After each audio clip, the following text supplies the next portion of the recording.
जय गुरु जी को चरण वंदना और गुरु जी की संगत को नमन। आज 5 सितंबर जो गुरुओं को टीचर्स के लिए समर्पित दिन है, तो आज सौभाग्य है कि मेरे को आदेश हुआ कि भी आज सत्संग करना है। तो गुरु की महिमा तो गुरु ही जाने, कि उस तक पहुंचना तो हर एक के बस की बात नहीं है, क्योंकि वो कहते हैं गुरु गोविंद दो खड़े काके लागू में पाऊं, बलिहारो गुरु अपना जो गोविंदियो बताया वाली बात है कि जो ईश्वर, ये कहते हैं जो ईश्वर जो उसको काटना सिर्फ एक गुरु के हाथ में, कि गुरु अपने तप को इस्तेमाल करके जो उसने तप किया होता है, अपना जो किया है उसको दे के भी जो अपनी संगत को, अपने भक्तों को जो है वो उस फेज से भी बाहर निकाल देता है जिस फेज में उसकी किस्मत में, भाग्य में लिखा हुआ लेके आता है, वो जन्म लेता है। तो ये बड़ी चीज है। तो आज का दिन तो यही है कि गुरु हैं। और आज ही एक बात मतलब समझ में आई कि महाशिव पुराण में जो लिखा है कि जो है शिव जो हैं, महाशिव जब भी आएंगे धरती पे गुरु रूप में आएंगे, क्योंकि जब कंपैरिजन किया जाता है गुरु और उसमें दोनों खड़े हैं, तो उसमें सबसे पहले किसको प्रणाम किया जाए, तो तब यही था कि गुरु को किया जाए, क्योंकि वही वो रास्ता बता सकता है जो उस परम शक्ति तक पहुंचा सकता है। लेकिन हमें महाशिव जो गुरु रूप में ही मिले हैं, यानी कि हमें दोनों को खड़ा करने की जरूरत नहीं है। शिव भी वही है और गुरु भी वही है, गुरु ही शिव और शिव ही गुरु। तो ये दोनों चीजें मिलके एक है, तो हमें वो भटकने की जरूरत नहीं है कि हम किसके पांव पकड़ें। हमने गुरु के पांव पकड़ लिए तो हमने सबके पांव पकड़ लिए। महाशिव पुराण में ये भी एक आया है कि जिसने महाशिव को पा लिया उसने सारे देवी देवताओं को पा लिया, महाशिव को जिसने मना लिया उसने सबको मना लिया। बिल्कुल क्लियर है। मुझे पहली बार मौका मिला महाशिव पुराण का सुनने का, मेरे को मौका मिला, तो उसमें दो चीजें क्लियर हैं कि एक तो गुरु रूप में जो आते हैं तो वो सबका कल्याण करने आते हैं, दुष्ट हो या भक्त हो सबका कल्याण, उनके सामने जो भी आएगा उसका कल्याण होना ही होना है। तो वो अवतारों से तो वैसे ही ऊपर हैं, क्योंकि अवतार दो तरीके से लेके आते हैं कि दुष्टों का संहार और भक्तों का उद्धार। लेकिन जब महाशिव धरती पे गुरु रूप में आते हैं तो वो सबका कल्याण करने आते हैं। वहां दंड का विधान नहीं है कि कोई दुष्ट है, कोई बुरे कर्म करने वाला है तो उसको दंडित करेंगे या क्या करेंगे। उनका यह है कि उसको उस ओर से मोड़ के, गलत रास्ते से मोड़ के सही रास्ते पे लाने का जो काम करते हैं वो गुरु होते हैं। तो हमारे पास जो महाशिव जो गुरु रूप में हमारे सामने जो आए हैं, जो हमें उनकी बख्शीश है, उनकी कृपा है, उनकी ब्लेसिंग्स हैं कि उन्होंने हमें अपने चरण में लिया और खुद ढूंढ के जो है ना हमें जो है एक साथ इकट्ठा किया, एक बड़ा परिवार उन्होंने बना के छोड़ा है। गुरु की महिमा आज मैं एक वो उसमें देख रहा था कि जैसे ज्योतिष वगैरह का था, तो पीछे एक बात चली थी, तो हमारे रिश्तेदार थे तो वो कहने लगे जी पंडित जी को दिखाएंगे। तो मैंने उनसे एक ही सवाल किया कि पंडित जी को दिखा के पहले जो हमने कोई प्रोग्राम फिक्स किया था उसका शुभ मुहूर्त निकलवाया था और बहुत ही शुभ था। उन्होंने पूरी गणना करके मुहूर्त बता दिए कि ये शुभ मुहूर्त है और इस पे काम करोगे तो आपका सब सिद्ध हो जाएगा।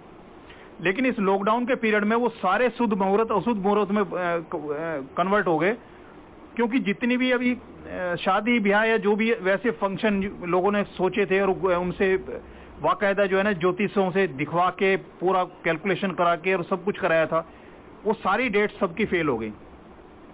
और जो भी 2-4 शादियां या 1000-1200 शादियां जो भी सुनने को मिली हैं वो सिर्फ मजबूरी में उन्होंने की है। एक ऐसा नहीं है कि जैसे खुले मन से जो कोई काम किया जाता है, जैसे खुशी है तो अगर शुभ है तो जिसको गुरु की शरण मिल गई उसके लिए हर क्षण शुभ है, हर रोज दिवाली है। क्योंकि मन के अंदर खुशी अगर होगी, आपकी शरीर में अगर निरोगता होगी तो हर दिन अच्छा है। आपकी काया में कष्ट है, आपकी जो पारिवारिक उसमें कलेश है, आपके वर्क प्लेस पे टेंशन, तो आपकी क्या दिवाली और क्या आपकी होली और क्या शुभ? तो शुभ तो वो है जब आपका जिंदगी के साथ में अंदर खुशी हो, पैदा हो। ऐसी जिंदगी में जो है ना, जिंदगी हम जिए जिसमें हमें खुशी मिले, सुख नहीं, खुशी। और हमारी जो जरूरतें, जिंदगी की जो जरूरतें हैं वो पूरी होती रहें। क्योंकि सबसे बड़ी चीज है कि हमें भूख लग रही है तो हमें खाना मिल जाए। वो 5 स्टार का खाना है या ढाबे का खाना है या रेस्टोरेंट का खाना है, ये बड़ी चीज नहीं है। बड़ी चीज है कि आपकी क्षुधा जो है, जो आपकी जो जरूरत है वो कैसे पूरी होती है। तो मैं एक बार जो है ये इसमें बड़े फंक्शन में जल प्रसाद की सेवा थी, तो वहां एक अंकल थे हमारे, तो वो सेवा के पॉइंट को छोड़ के जो है ना किसी अंकल से बात कर रहे थे। तो 15-20 मिनट तक मैं उनको देखता रहा, वो अपने पॉइंट पे नहीं आए, उनसे बातें ही चल रही थी उनकी। तो बातें चल रही थी तो मुझे थोड़ा सा अजीब लगा, तो मैं उनके पास गया चल के वहां। मैंने कहा अंकल आपकी दुकान खुली हुई है, सेवा शुरू हो चुकी है, संगत आ रही है सेवा के लिए और आप यहाँ बात कर रहे हो। तो उन्होंने उनको जो है ना उनको नमस्ते करके जय गुरु जी बोल के और वो आगे। तो जब वापस हम अपने बेस पे आ रहे थे तो तब अंकल ने मेरे को बताया कि अंकल ये मेरे पड़ोसी हैं और 1.5 साल से जो है इनकी कोई समस्या है होने के, मुझे भी पता है इनकी समस्या। और मैं इनको बार बार कह रहा था कि भाई ऐसे ऐसे गुरुजी हैं हमारे, और आप एक काम करो उनके पास जाओ और अपनी समस्या उनको बताओ। लेकिन वो आ नहीं रहे थे। और आज ये बड़े फंक्शन में और ये मेरे को दिखाई दे गए, तो मुझे बड़ा अजीब लगा कि मैं 1.5 साल से इनको बोल रहा हूँ। बार बार मेरे मन में आता था, जब भी ये मेरे सामने पड़ते तो मेरे दिल में अंदर से एक आवाज आती थी कि उनको बोलेंगे गुरुजी के यहाँ चले, और ये जो है आ नहीं रहे थे। और आज अचानक यहाँ मेरे को इसमें दिखाई दे गए। तो मैं इनसे ये पूछ रहा कि अब ऐसा क्या हो गया कि आप जो है यहाँ आए हो? तो उन्होंने बताया, कह रहे वो अंकल बता रहे थे मेरे को कि मेरी जो समस्या चल रही थी उसके लिए मैं काफी जगह गया, ज्योतिषियों के पास भी गया, तांत्रिकों के पास भी गया, और जिसने जैसा जहां बताया जो बताया वो वहां भी गया, और वो उपाय भी किए जो उन्होंने बताए। तो कह रहे अभी मैं रिसेंट में जो है किसी बहुत बड़े वो थे ज्योतिषाचार्य थे, तो उनकी 31,000 में मैंने जो है ना अपॉइंटमेंट लिया था उनसे। तो मैं उनके पास गया, अपनी समस्या मैंने बताई, और सारी उन्होंने समस्या सुन के, ध्यान से समस्या सुन के, कि पहली चीज तो ये लगाओ कि हम कहीं जाएंगे वो पहले अपना रोना रोएंगे उनके सामने, अपनी सारी समस्याएं बताएंगे, तब वो समाधान बताएंगे। यानी कि उनको तो हमारे जाने के बाद यही नहीं समझ में आएगा कि हम किस दिक्कत से जूझ रहे हैं। मतलब ऐसे डॉक्टर जो आपकी सारे टेस्ट कराने के बाद भी, उसके बाद भी डायग्नोसाइज करने में फेल हो जाते हैं, तो वो जो दवाई देंगे उसकी आपको लगेगी, क्योंकि उनके तो बीमारी। तो वो कह रहे थे कि उनके पास मैं गया, अपनी सारी समस्या बताई, तो उन्होंने कुछ मेरे को कोई उपाय कुछ नहीं बताया, और सीधा अपनी दराज खोली, जो वो था सेटी सी जो लगी हुई थी, उसकी दराज खोली, और दराज खोल के उन्होंने अंदर से जो है ना ये गुरुजी के फोटो निकाले और दर्शन निकाल के अपने उस पर रख दिए टेबल पे, और कहने लगे जी आप यहाँ चले जाओ, आपका सारा काम सिद्ध हो जाएगा। तो कह रहे इसलिए मैं यहाँ आया हूँ गुरुजी के यहाँ। अब आप लगाओ कि जो इंसान 31,000 में वहां वो करा रहा है, अपनी अपॉइंटमेंट ले रहा है, अपना सारा दुखड़ा उसको सुना दिया, और दुखड़ा सुनाने के बाद उसने एक चीज कंक्लूड कर दी कि ये गुरुजी की फोटो है और इनका ये स्थान है जहां मंदिर है, बड़ा मंदिर है, आप वहां चले जाओ और आपका ये सारी समस्याएं आपकी दूर हो जाएंगी। लेकिन हमारी समझ में नहीं आता, अभी भी गुरुजी के यहाँ जाने के बाद भी बहुत संगत है, क्योंकि जल्दी से इतना जल्दी नहीं होता, क्योंकि हमें सबसे बड़ी है कि हमें सब्र नहीं है, हम बेसब्रे हैं, और हमें ऐसा लगता है कि जैसे इंग्लिश दवाई का होता है मामला कि अंदर खाओ, मतलब पेन किलर खाया और पेन से निजात पा ली। तो इसी तरह हर जगह हम कोशिश करते हैं कि इंस्टेंट हमें जो है ना वो बेनिफिट हो, हमें सब्र ना करना पड़े, उस ड्यू प्रोसेस में न जाना पड़े। यानी कि एक स्कूल के अंदर केजी में एडमिशन लेने से पहले हम 12वीं का सर्टिफिकेट चाहते हैं, मतलब गारंटी चाहते हैं कि हमें 12वीं हमारी हो जाएगी। वो 12 साल, 13 साल, 14 साल हम लगाना नहीं चाहते, लेकिन हमें सिर्फ ये है कि ये स्कूल है, भाई स्कूल में एडमिशन तब लेंगे जब हमें ये एंश्योर करो पास होगी हमारी। ऐसे एक आंटी थे, उन्होंने अपना बुटीक वगैरह की जो है ना कोई शॉप खोली थी, तो खोलने के बाद उन्होंने उद्घाटन करना था। तो हम कोई भी काम है, मकान बनाते हैं, कोई नई चीज खरीदते हैं, कुछ करते हैं, जैसे भी ये श्राद्ध चल रहे हैं, उसमें कि भी नई कोई नई चीज खरीद के नहीं लाएगा, कोई अच्छा काम नहीं करेगा, ये चौमासे हैं उसका जो होता है कि ये अच्छे काम नहीं होंगे। ये सारी चीजें एक लिंक है, उनके पर्पज कुछ थे और उसके पर्पज के बाद कर क्या दिया गया है। वो ना आंटी ने उनके जो परमानेंट पंडित जी थे उनके पास वो बार बार गए, वो उनको टालते रहे, जब भी जाए कि जी टाइम नहीं है, फिर कोई टाइम रख लो।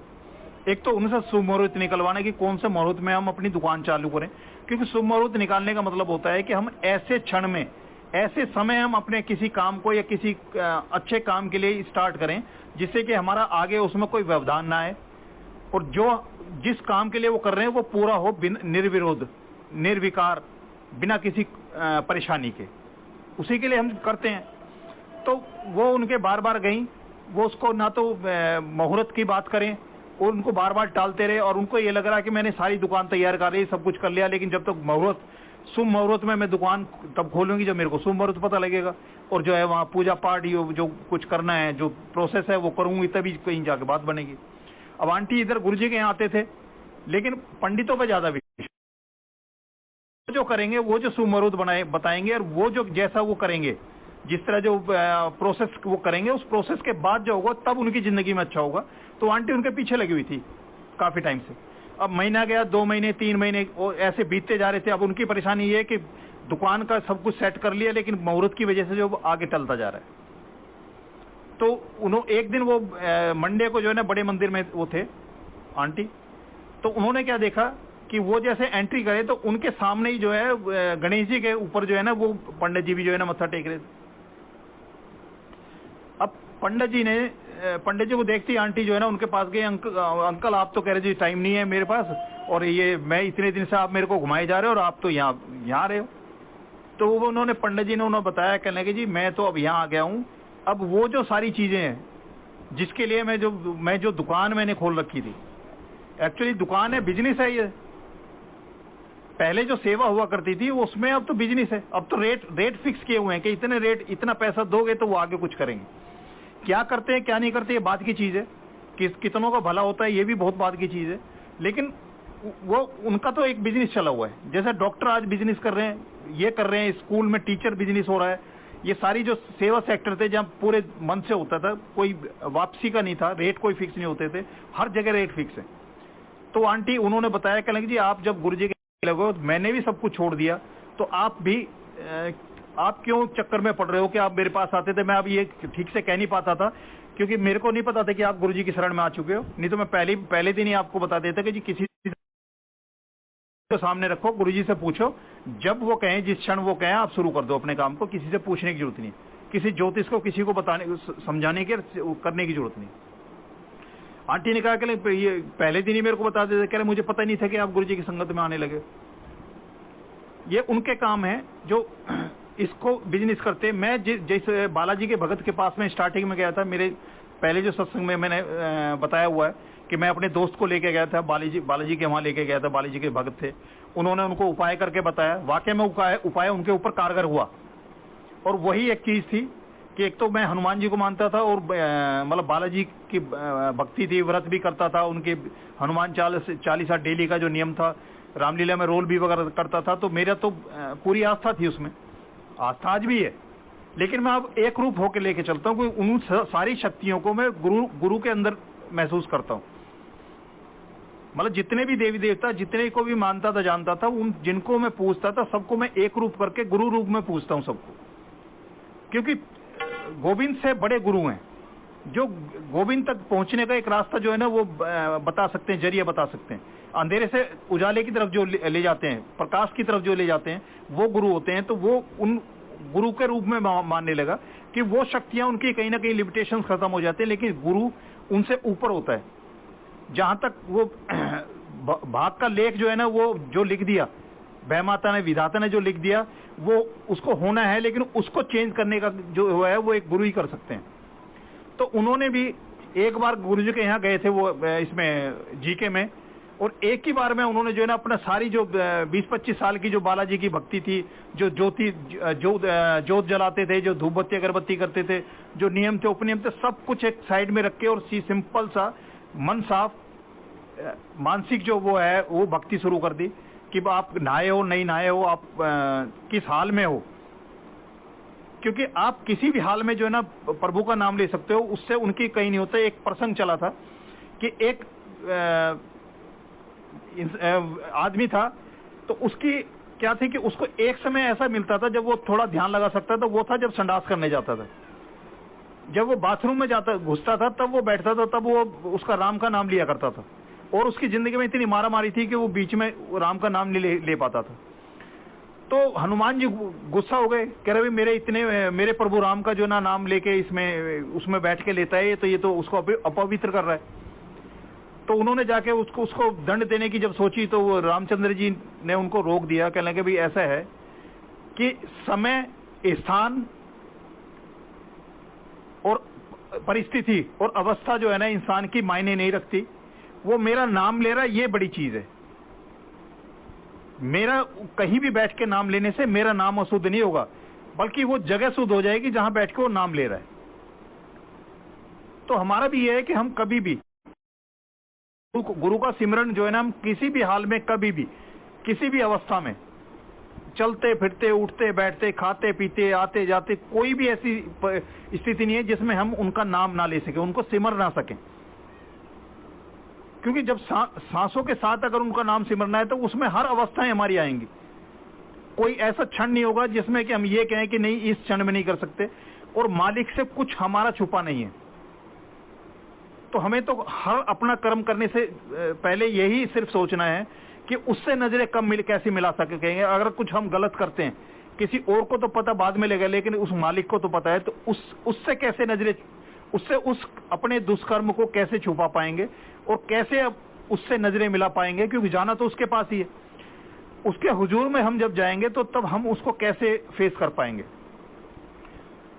तो ये सारी जो हमारी जो सारी जो व्यवस्था है, वो व्यवस्था यही है कि हम अपने उन सारे कर्मों से जिनसे हमें किसी के सामने नजरें झुकाने का मौका मिले, नजरें छुपाने का मौका मिले, वो कर्म ही ना किए जाएं जिससे कि हम किसी के सामने ना नजरें झुका पाएं।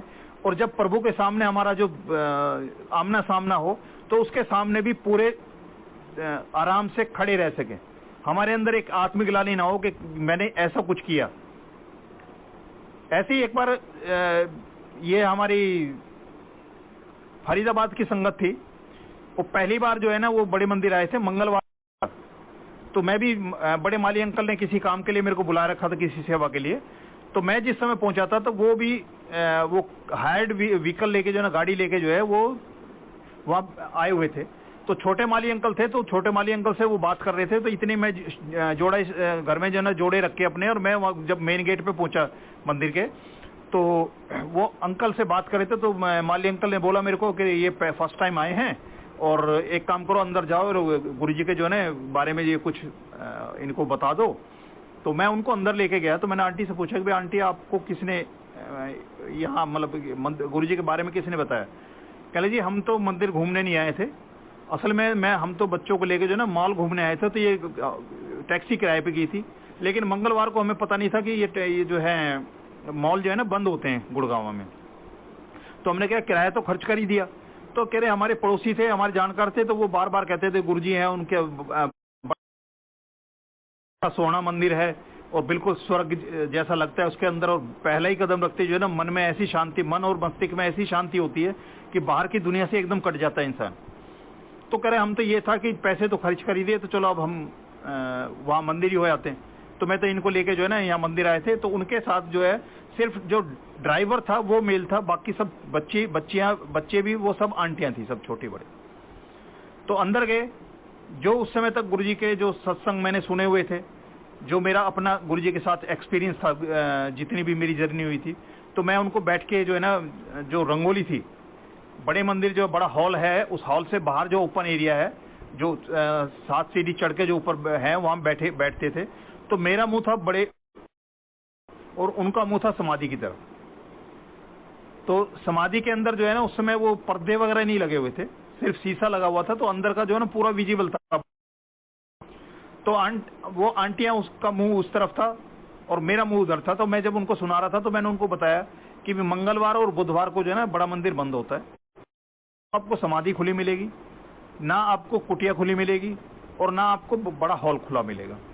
इसके लिए तो मंडे को सुबह 8 बजे से शाम को 8 बजे तक है, और बाकी 4 दिन जो है थर्सडे, फ्राइडे, सैटरडे और संडे 4 दिन में 7 बजे से शुरू होता है और 2 घंटे के शब्द चलते हैं, और उसके बाद जो है लंगर प्रसाद शुरू हो जाता है। और जैसे जैसे जिसका नंबर आता है वैसे वैसे वो बैठते जाते हैं, लंगर करते हैं और गुरुजी से आगे लेके घर चले जाते हैं। तो जब मैं उनको बता रहा था तो वो बात हो गई। उसके बाद मेरे पास जो गुरुजी के कोई दर्शन पड़े हुए थे, लॉकेट था, मैंने उनको दे दिया। उसके बाद मेरा कोई ऐसा संपर्क नहीं रहा उससे, लेकिन एक बार मैं सेवा कर रहा था बड़े मंदिर में, तो उन्होंने मेरे से फोन नंबर लिया। तो संगत के लिए तो मतलब 24 घंटे ओपन है संगत, क्योंकि एक परिवार है, और जब भी किसी के साथ कोई परेशानी, कोई दिक्कत या कोई खुशी या कुछ भी है, कभी भी शेयर करना चाहते हैं तो उसके लिए तो सोचना नहीं पड़ता। किसी भी संगत के घर जाती बार ये सोचना नहीं पड़ता कि कौन सा समय है, कैसे जाएं। तो एक दिन मैं ऑफिस में था, तो 2:30-3 बजे का टाइम था, तो आंटी का मेरे पास फोन आया कि मैं ऐसे फरीदाबाद से वो आंटी बोल रही हूँ, तो आपके पास टाइम है तो मैं थोड़ा जो है ना आपसे बात करना चाहती हूँ। तो मैंने कहा हाँ आंटी बोलो। तो उन्होंने बताया कि मैं पहली बार आपके पास साथ आप मिली थी पहली बार उस दिन, तो आप हमें बता रहे थे कि भाई ये मंगलवार और बुधवार को बंद रहता है, समाधि भी बंद रहती है, बड़ा हॉल भी बंद रहता है, कुटिया भी बंद रहती है। क्योंकि पहले कुटिया के भी जो है ना ये गेट खोल दिया करते थे, लेकिन बाद में कुछ संगत जो है ना वो चोरी छिपे अंदर घुसने लगी, तो अंदर की जो गरिमा थी उसको जो है ना नुकसान करने लगी, तो तब वो उसके कपाट जो है ना बंद करने शुरू कर दिए थे। पहले वो भी ओपन होते थे। तो वो आंटी ने मेरे को बताया कि मैं गुरुजी के यहाँ मेरे को 2.5 महीने आते हुए हुआ है, और इससे पहले मैंने बहुत पैसा खर्च किया कि बहुत कोई ऐसा मतलब वो नहीं है जो ज्योतिष वाला है या पंडित मैंने नहीं छोड़ा, कोई तांत्रिक मैंने नहीं छोड़ा। जिसने जहां भी बताया मैंने सारे कर्म करके देख लिए, लेकिन मेरी कुछ बच्चों की कुछ मेरी अपनी हेल्थ समस्याएं थी, कुछ फैक्ट्री वगैरह में जो उनके काम में समस्याएं थी, वो बहुत समस्याएं थी। और कह रहे मैं लाखों रुपए उनसे हमारा पीछा नहीं छूट रहा था, क्योंकि हम जब किसी के पास जाते हैं तो उपाय तो सभी बताते हैं, हर आदमी उपाय बताता है, कि जैसा जिसने उपाय बताया उस उपाय को पूरी तरह से करें।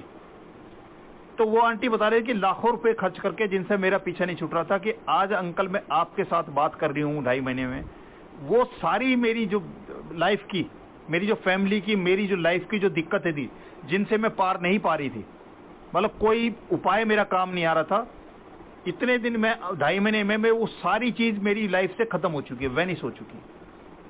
अब ये लगाओ कि जो लाखों रुपए खर्च करके इन पंडितों के पास जाके, इन तांत्रिकों के पास जाके, इन सबके पास जाके जो वो नहीं कर पाए, उनके उपाय जो जहां काम नहीं कर पाए, वहां सिर्फ सच्चे मन से गुरुजी को मत्था टेकने से जो है उनके 2.5 महीने के अंदर वो सारी समस्याएं जो उनकी लाइफ में, उनकी फैमिली में, बिजनेस में जो है ना उनको जो है हार का मुंह दिखा रही थी, वो सब चीज खत्म हो गई। फिर उन्होंने आंटी ने मेरे को जो है ना वो उसकी लाइट ऑफ डिविनिटी की जो है ना बुक्स वगैरह उस समय जो है ना गुरुजी ने बंटवाई थी संगत में। तो उन्होंने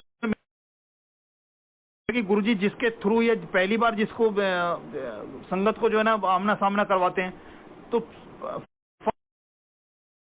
है, तो उसको पहचानने लगती है, जानने लगती है, तो कभी भी मिलते हैं तो उनके साथ एक अलग ही उसका रिश्ता हो जाता है। तो वो आंटी बात तो मेरे से आके बोली, अंकल कहने के कि मेरे को जो है ना आंटी बोली कि मेरे को अंकल वो बुक चाहिए। मैंने कहा आंटी जो मेरे पास थी वो तो चली गई, अब मैं मेरे पास है नहीं, अरेंज होगी तो मैं आपको दे दूंगा। तो मैं कई बार मैंने अरेंज की, और अरेंज करके जिस दिन जब भी मैं लेके जाता था बड़े मंदिर, तो वो आंटी मेरे को दिखाई नहीं दी, आई नहीं, या मेरे से मुलाकात नहीं हुई। तो जिसके लिए गुरुजी ने वो रखवाई थी वो बुक उसके पास चली गई, वापस कभी वापस मेरे साथ नहीं आई वापस बुक जो है बड़े मंदिर से। तो उस समय क्योंकि बुक का, क्योंकि उसमें पहली बार ऐसा हुआ था कि गुरुजी ने के जो सत्संग थे वो संगतों के थ्रू जो है एक बुक के रूप में जो है ना उसमें हुए। एक तो उससे जो चलता है सत्संग जैसे अभी हो रहा है, और एक दूसरा था कि वो बुक्स में पढ़ने का। इसके लिए कि स्पेसिफिक टाइम है कि जैसे गुरुजी मेरे से सत्संग करा रहे हैं अपना, तो एक टाइम लेके हम सामने बैठना होगा, सामने सुनना होगा। लेकिन बुक का ये है कि जब भी आपको समय लगेगा वो उसको लिया, पन्ने खोले और गुरुजी का सत्संग पढ़ना शुरू कर दिया। तो आंटी लगन थी, तो एक दिन मेरे को आंटी दिखाई दे गई, मैं सेवा कर रहा था तो आंटी मेरे को दूर से दिखाई दी, तो मुझे लगा कि वो आएंगे तो आते ही जो है बुक मांगेगी। अब मेरे बेचैनी शुरू होगी कि भाई आज वो बुक मांगेगा, आज ही मेरे पास नहीं है बुक। तो मेरे सामने जो है एक महेश अंकल थे, अभी भी हैं संगत में, तो वो सामने जैसे वो बड़े किचन से निकले थे बैग लेके, काला सा बैग लेके, और मेरे सामने पड़े। मैंने बोला कि अंकल ऐसे ऐसे एक आंटी हैं और वो कई बार जो है ना बुक मैं उनके लिए अरेंज कर चुका, और आज मेरे पास बुक नहीं है, और वो आंटी आज संगत में आई हुई हैं और आते ही वो मांगेंगी। तो उन्होंने कुछ नहीं बोला, बैग खोला और उसमें से एक बुक निकाली और मेरे को दे दी। तो उसके अंदर 6 वो थी, यानी कि गुरुजी को पता था, मेरे अंदर की जो बेचैनी थी वो गुरुजी को पता थी कि आंटी के होते ही जो मेरे अंदर भाव आया कि वो आंटी आएंगी, आते ही बुक मांगेंगे, और आज मेरे पास बुक नहीं है। और उसी पॉइंट ऑफ टाइम पे जो है ना वो अंकल अंदर से निकल के आते हैं। जब मेरे माइंड में चला था तभी वो अंकल निकले। मैंने उनसे ही बोला, किसी और से नहीं बोला, उन्हीं से बोला, और उन्होंने बिना किसी उसके कोई उन्होंने कुछ बात नहीं की, एक शब्द की बात नहीं की, और सिंपल सा खोला बैग और खोल के एक निकाल के मेरे को दे दी। जैसे ही वो आंटी आती ही मैंने जो उनको सबसे पहले वो बुक दी। वो एक सेटी बनी हुई थी, जहां नया हॉल बनाया उसके आगे पहले सेटी बनी थी दीवार के साथ में, उसके पीछे ऊपर बैठे हुए थे। तो जिन आंटी संगत ने उनको बड़े मंदिर के बारे में बताया था, वो भी आंटी उनके साथ बैठी थी, और वो आंटी दोनों बैठ के जो है ना इधर उधर जो है ना जल प्रसाद के उसमें जो है ना इधर से उधर जो है ये आरओ लगा हुआ था पुराने टाइम में। ये जो बड़ा किचन जो बड़ा एक्सटेंडेड बना है, जो हैंड वॉश का लगा है, वहां एक जल प्रसाद का वो लगा हुआ था, कूलर, वाटर कूलर लगा हुआ था, और उसमें आरओ का प्रोग्राम था। तो वहां से जल प्रसाद लेके और उस तरफ जाने का होता था। तो आंटी ने बीच में मेरे को रोका, तो वो रोक के मेरे को बोली कि अंकल मैंने ये रैंडमली इस बुक का एक पेज खोला है और मैं सत्संग पढ़ने लगी।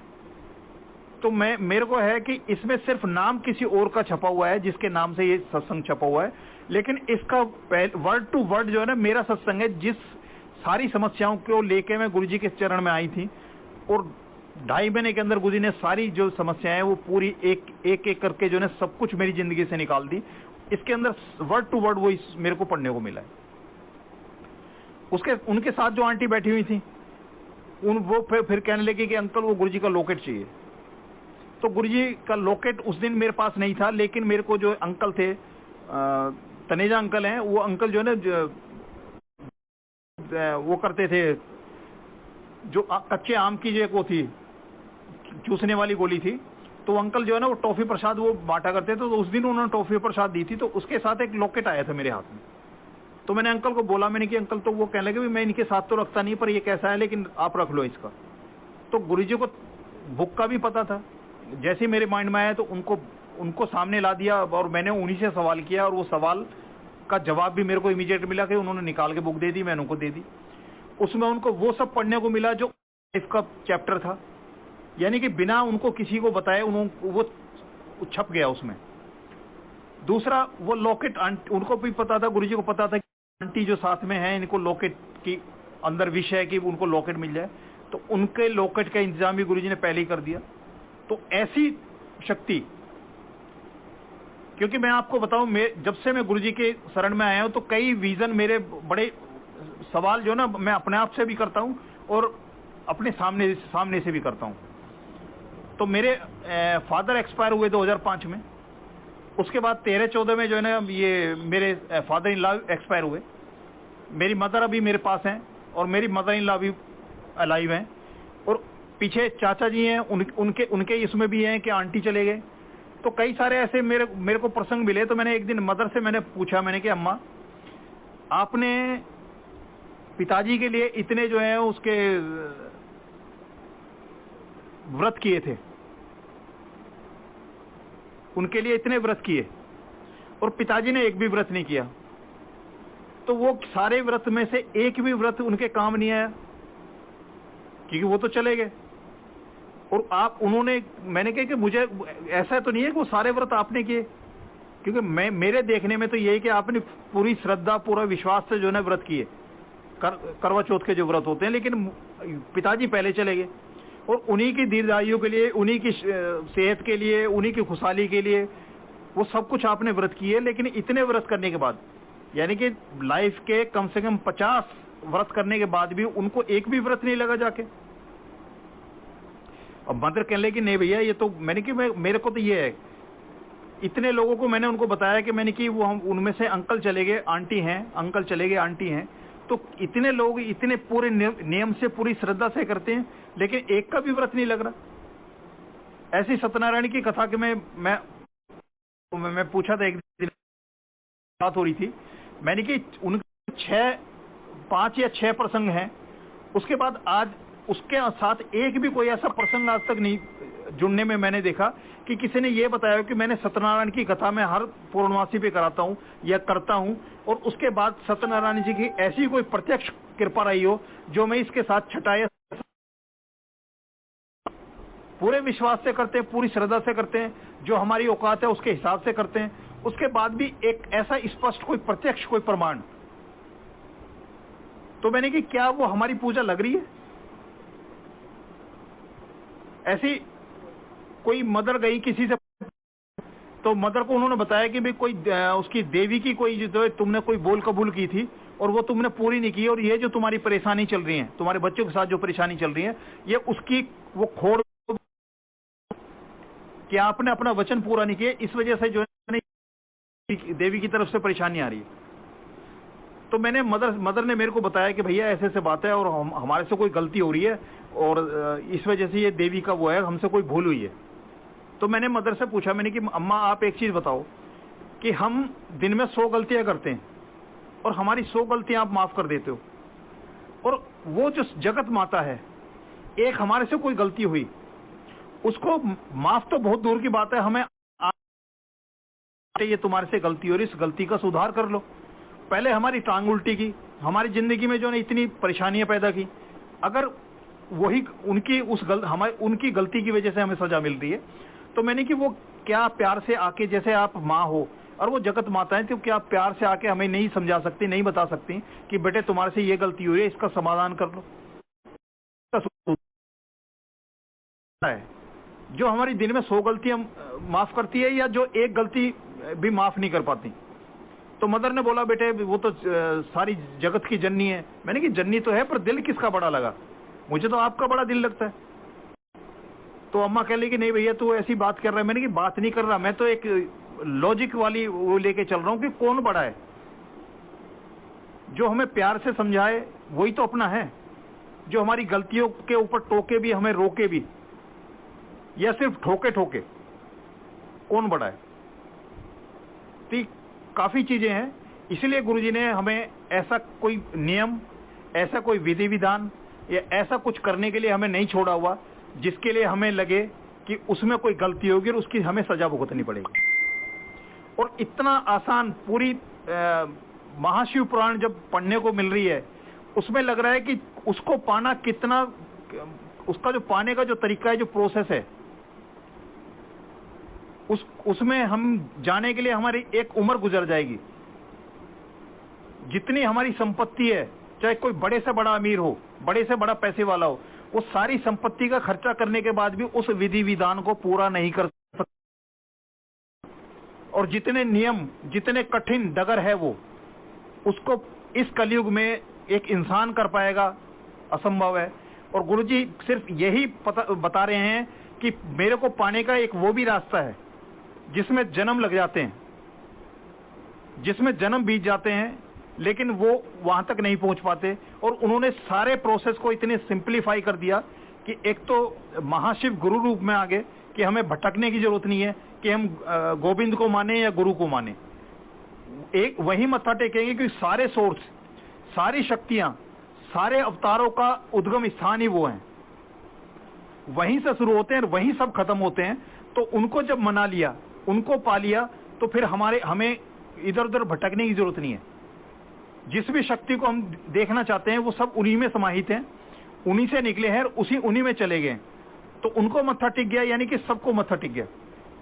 वो 50 जगह चवन्नियां रखने की जरूरत नहीं है, एक ही जगह वो आप मत्था टिकाओ।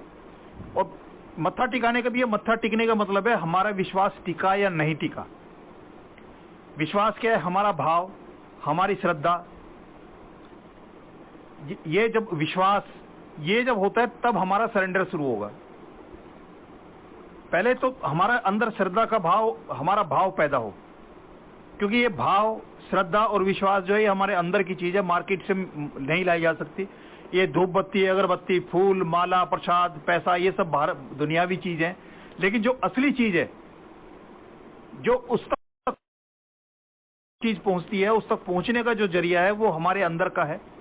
क्योंकि पहले हमारा मन मंदिर है, वो साफ होना चाहिए, फिर घर मंदिर है, फिर उसके बाद जग मंदिर है।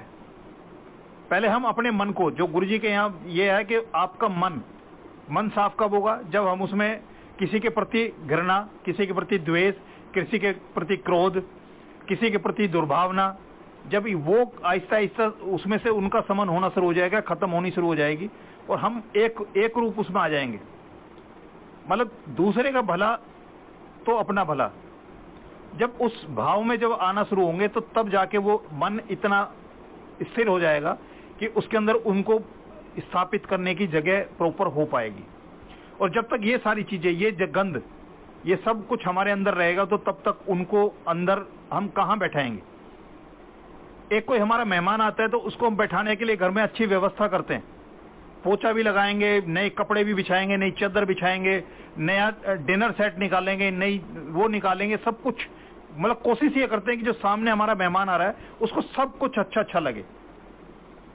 लेकिन जब हम रब को बुलाते हैं, रब को पाना चाहते हैं, रब को अपने अंदर बसाना चाहते हैं, और हमारे अंदर इतनी गंदगी है, हम उसको साफ करने के लिए अगर कोई भी प्रयास नहीं करते तो उसको बैठाएंगे कहां? बुला के बैठाएंगे कहां? उसको विराजमान कहां करेंगे? तो उनको बैठाने के लिए, जब एक मेहमान के लिए इतनी हम मेहनत करते हैं, तो उनको अपने अंदर लाने के लिए तो बहुत ज्यादा मेहनत हमें करने की जरूरत है। और आज जो गुरु का जो पव है, गुरु रूप में जो आज जो है ये टीचर्स डे बनाया जाता है, तो उसमें तो मेरी तो अंदर की भावना यही है कि हमारी जिंदगी में जन्म से लेके, जैसे पहले माता पिता हमारे गुरु होते हैं, और हर कदम पे छोटा हो बड़ा हो, किसी ना किसी से कुछ ना कुछ जिंदगी में हमें सीखने को मिलता है। सिर्फ हमारे जो वो हैं, हमारे जो कपाट है वो अंदर की तरफ खुलने चाहिए, यानी हमारी इनकमिंग होनी चाहिए, फ्री होनी चाहिए। हमें सुनने की ताब होनी चाहिए कि हम ठीक से सुन पाए, तो उसमें से कुछ हमें सीखने को मिलेगा। और आज के लिए तो ये जितने भी लोग जिन्होंने मुझे कहीं ना कहीं हर स्टेज पे, किसी ना स्टेज पे मुझे कुछ सिखाया है, कहीं रोका है, मुझे टोका है, भले ही ठोका है, क्योंकि जो हमारे स्कूल टीचर थे, कई दफे ऐसा भी मौका आता था कि वो हमें पीटते भी थे, लेकिन वो भी हमारे भले के लिए था। हमारे माता पिता हमें रोकते टोकते हैं, कई दफे पीटते भी हैं, वो भी हमारे भले के लिए। और कुछ लोग जो हमारे शुभचिंतक, जिनको हम शुभचिंतक कहते हैं, हमारे परिवार के हो सकते हैं, हमारे रिश्तेदार हो सकते हैं, हमारे मित्र हो सकते हैं, हमारे वर्क प्लेस के हो सकते हैं, जिनसे हमारा वास्ता है, अगर वो हमें कहीं गलत होते हमें टोकते हैं या हमें की बात भी हमें ध्यान से सुननी चाहिए, क्योंकि वो हमारे दुश्मन नहीं है। दुश्मन वो है जब हमारा काम गलत हो रहा है और उस समय हमें वो टोक नहीं रहे, हमें रोक नहीं रहे, हमें बता नहीं रहे, तो उससे बड़ा दुश्मन कोई नहीं है। कि जो हमारा पारिवारिक है, जो हमारा मित्र है, हमारा रिश्तेदार है या हमारा जानकार है, वो हमारा काम गलत होते हुए भी देख रहा है, लेकिन ना उसको रोक रहा है ना हमें टोक रहा है, तो उससे बड़ा दुश्मन इस दुनिया में हमारा कोई नहीं है। तो मैं यही है कि इस हर कदम पे हमें कोई ना कोई शिक्षा दे जाता है, उसको, उसकी बात भी सुने, उसको गुने भी, और अपने जो हमारी कमियां हैं, जो सामने वाला बता रहा है, हर समय ये ना समझो कि वो हमारी बुराई कर रहा है या हमें टोक रहा है और बात बात पे टोकता है। हमारे अंदर हजार कमियां हैं, हमें नहीं दिखाई देती। जैसे हमारी पीठ हमें नहीं दिखाई देती, हम साबुन से अपना चेहरा 1000 बार धोते हैं, पूरे शरीर पे लगता है, लेकिन कमर पे कभी कभी साबुन लगता है, गंदी तो कमर भी होती होगी। तो ऐसे है कि हमारी गलतियां हमें कई दफे नहीं दिखाई देती, जैसे कमर हमें नहीं दिखाई देती, और वो कोई दूसरा ही देख के बता सकता है कि भले ये गलती हो रही है, कमी हो रही है। तो वो जो आपकी कमियों को उजागर कर रहा है या बता रहा है, वो हमारा कहीं ना कहीं किसी स्टेज पे हमें कोई गलती होने से बचा रहा है या गलती में सुधार करने का एक मौका दिला रहा है, तो वो हमारे वो शिक्षा ही दे रहा है। तो ऐसा इंसान जो है कहीं ना कहीं जो हमें गलती होने से बचा रहा है या गलती होने से रोक रहा है, तो वो एक मतलब जो टीचर है, जो टीच करता सिखाता है, वो कुछ ना कुछ सिखा के गया है। तो उन सबको नमन है। क्योंकि बड़ी बिटिया की जब शादी हुई थी तो मैंने डीजे की जगह जो है ना गुरुजी का दरबार लगवाया था, क्योंकि मैं उस शोर शराबे को नहीं चाहता था उसमें। और मेरा मन ये था कि जो कुछ हो, क्योंकि उन्हीं की कृपा से हो रहा था और उन्हीं की उससे हो रहा था। और मैं ये बता देता हूँ कि मेरी बड़ी बिटिया की शादी हुई, मेरी बीच वाली बिटिया की शादी हुई, मैंने सामने वाले रिश्तेदार को सिर्फ एक ही चीज बताई थी कि मुझे किसी से नहीं पूछना, कोई शुभ मुहूर्त नहीं निकलवाना, तुम्हें कोई वहम है, कोई कुछ है, किसी से पूछना चाहता तो पूछ लो, मेरा हर क्षण शुभ है। जब भी आप चाहोगे, मैं जो दिन आप जो घड़ी आप बताओगे मैं तभी शादी करने को तैयार हूं, मुझे कोई दिक्कत नहीं। और मैं अपनी जिंदगी के हर काम सिर्फ ये है कि सब उनकी कृपा से जब हो रहा है, जब वो चाह रहे हैं, जो वो चाह रहे हैं वो मेरी जिंदगी में हो रहा है, तो मैं कौन होता हूं किसी से ये पूछने वाला कि इसका शुभ मुहूर्त है या अशुभ मुहूर्त है। अगर मैं किसी से पूछने जाता हूं, इसका मतलब मेरे अपने रब पे, अपने गुरु पे, उस पे मेरा विश्वास नहीं टिका हुआ। और दूसरा, पंडित जी के पास में चला गया पूछने, इसका मतलब मैं अपने गुरु से बड़ा उस पंडित जी को मानता हूं। तो मैं फिर गुरु के पास जाने की जरूरत ही क्या है, मैं उस पंडित जी को ही पूछना शुरू कर देता हूं। अगर उसी की बात में वो है और वो जो बताएगा वही हमारी लाइफ में सबसे अच्छा मुहूर्त निकले, को मानने की जरूरत क्या है? ये इन देवी देवताओं को इनको तो मानने की जरूरत ही नहीं है। मैं तो फिर पंडित जी को पूछना शुरू कर देता हूँ, क्योंकि वही हमारा शुभचिंतक है, वही हमें वो घड़ी और क्षण वो बताएगा कि वो जो है इस क्षण में, इस घड़ी में शुभ काम करोगे तो आपके लिए शुभ होगा। तो मैं ये कहता हूं कि आपका अगर विश्वास कमजोर है अपने रब पे, तो तब ये जरूरत पड़ेगी कि हम किसी से पूछने की, पूरा विश्वास है, हमने पूरा सरेंडर कर दिया है, तो इस जिंदगी में क्या जन्म जन्म तक हमें किसी से ये सोचने की जरूरत नहीं पड़ेगी कि हमारा कौन सा क्षण शुभ है और कौन सा क्षण अशुभ है। सब दिन उसके हैं। कोई ऐसा क्षण बता दे कोई दुनिया में कि जिस दिन कोई पैदा ना होता जिस क्षण पे, या जिस क्षण पे कोई मरता ना हो। कोई ना कोई पैदा होता है, अशुभ है। जब महाभारत में भीष्म पितामह मृत्यु सैया पे पड़े थे, तो कृष्ण जी ने उनसे अपनी इच्छा पूछी थी कि अंतिम इच्छा क्या है। तो उन्होंने बताया थी कि तुम चाहो तो मैं तुम्हें ठीक भी कर सकता हूं। तो उन्होंने कहा नहीं, क्योंकि उनकी इच्छा मृत्यु थी, तो वो अपने हाथ में थी उनकी इच्छा मृत्यु। जब वो चाहेंगे तभी उनके प्राण निकलते। तो पूरे टाइम उस सैया पे रहे थे। और उसके बाद जब उन्होंने अंतिम इच्छा पूछी, तो एक ही चीज पूछी थी उन्होंने, बताई थी उन्होंने कि मेरा जो संस्कार है, मेरा जो दाह संस्कार है, वो दाह संस्कार धरती के उस हिस्से में हो जहां आज तक किसी का ना हुआ हो। तो बताते हैं कि कृष्ण जी ने जब उन्होंने देखा पूरी सृष्टि में, तो एक सुई की नोक के बराबर जगह थी जहां किसी का दाह संस्कार तब तक नहीं हुआ था। तो बताते हैं कि सुई के ऊपर रख के, और वो कृष्ण जी की ने हथेली वो करके, और उसके ऊपर उनका दाह संस्कार हुआ। तो वो एक पॉइंट जो सुई की उसके बराबर था, वो पॉइंट तो उस दिन खत्म हो गया। अब इस धरती पे कौन सा ऐसी जगह है जहां कोई मरने के बाद जिसका वो समाधान ना हुआ हो? तो उस हिसाब से देखा जाए तो सारी दुनिया ही शमशान है और सारी दुनिया ही स्वर्ग है। तो ये हमारे मानने और हमारे सोचने के ऊपर बात है कि हम जिसको मानते हैं उसके ऊपर हमारा विश्वास कितना है। हमारा विश्वास बड़ा है, उसकी जीत होती है, ये हमारे होती है। ये हमें वो करना है, क्योंकि गुरुजी ने हर उन ऐसे दंड फंद से निकाल के हमें एक ऐसे प्लेटफॉर्म पे लाके बैठाया है कि जहां ना हमें झटके लगते हैं, ना हमारे डाउनफॉल होता है, ना ऊंचा नीचे होता है। तो ये अब ऊपर है कि हम अपने रब को किस तरह से मनाते हैं, कहां तक मनाते हैं, और किस हद तक उनको पाने के लिए हम अपने को तैयार करते हैं। जय गुरु जी। आज के लिए इतना ही। आगे फिर जब गुरु जी का आदेश होगा तो आपके साथ फिर गुरु जी के शेर और अपना मन की जो बात है, जो भाव गुरु जी के प्रति